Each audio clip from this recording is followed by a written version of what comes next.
Здравствуйте!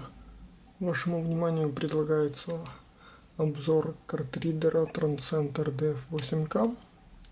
Он имеет интерфейс USB 3.0 и заявленную скорость чтения 130 МБ в секунду и записи 95 МБ в секунду.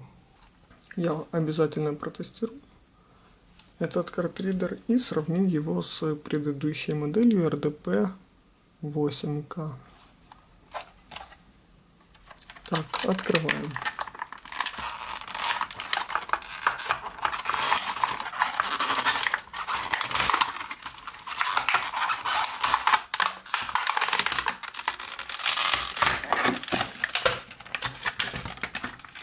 Так, кабель. Смотрим, что это такое. Возможно, инструкция и сам картридер.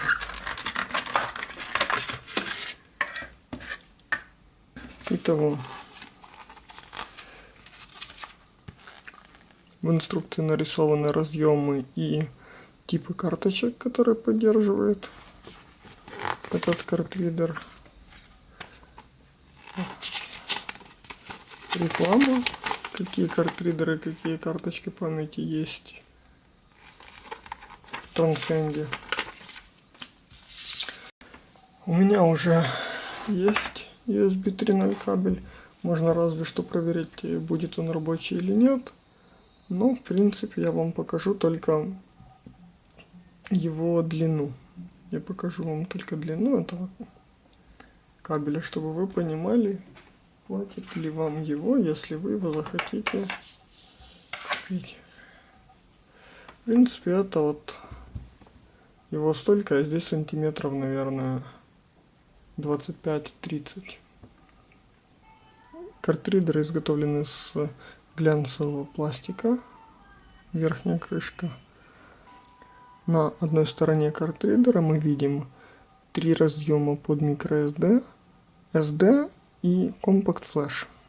На обратной стороне мы видим под Memory Stick разъем и непосредственно подключение к компьютеру. Внизу информация о производителе, дате выпуска, серийного номера и всего такого. Подключаем.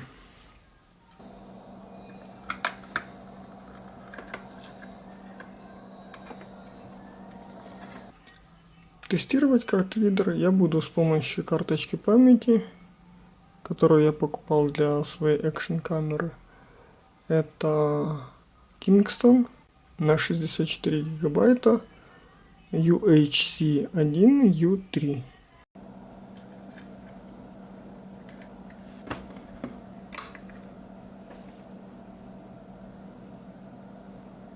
Картридер RDP8K показал результаты похуже. Скорость записи составила 15,7 МБ в секунду, а скорость чтения, то есть проверки, 19 МБ в секунду.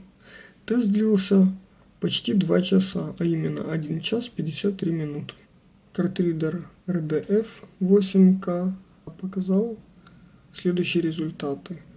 81 МБ в секунду скорость записи и 82 МБ в секунду скорость чтения.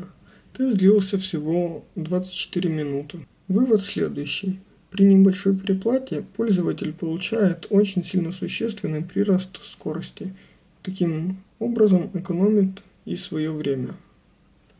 Спасибо за внимание. Подписывайтесь на мой канал, задавайте вопросы в комментариях.